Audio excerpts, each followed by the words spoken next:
अस्सलाम वालेकुम, मैं हूं इजाज शरीफ और आप देख रहे हैं न्यूज क्यू। आज एक नशे के हवाले से बात करेंगे कि हमारी जितनी भी न्यू जनरेशन है वो सब की सब किसी न किसी नशे में लगी हुई है। अब देखेंगे, गौर करेंगे तो कुछ ना कुछ उनमें आपको नशा जरूर पाया जाएगा। जैसा कि आप देख लें कि छोटे से छोटे नशे से शुरू करते हैं। हालांकि छोटे नशे भी जो हैं वो जब बंदा आदी हो जाता है तो वो इतना बड़ा नशा हो जाता है कि उसको लाख कोशिश के बावजूद इंसान छोड़ नहीं सकता है।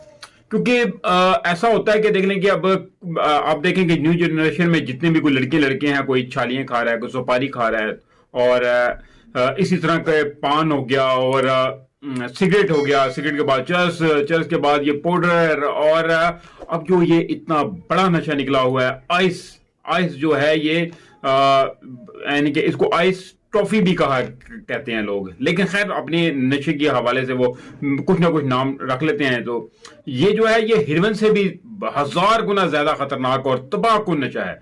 इसका असल नाम जो है मेथाम्फेटामिन है और अगर ये जमी हुई बर्फ के छोटे टुकड़ों की तरह हो तो इसे क्रिस्टल मेथ या आइस कहते हैं। अगर पाउडर की शक्ल में हो तो इसे स्पीड कहते हैं। स्पीड ये जो लोग इसको इस्तेमाल करते हैं तो वो जानते होंगे कि इसको स्पीड का नाम क्यों दिया गया है।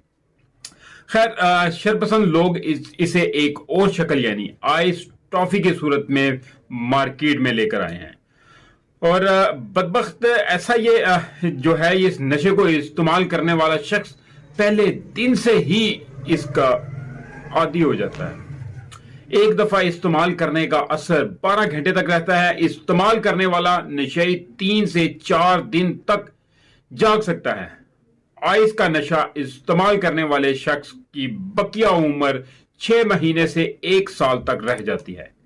ये बहुत ही खतरनाक, मोहलिक और जानलेवा नशा है। अपने प्यारों और गिरदोनवा में नजर रखें क्योंकि आदत हो जाने के बाद एक ढांचा रह जाता है।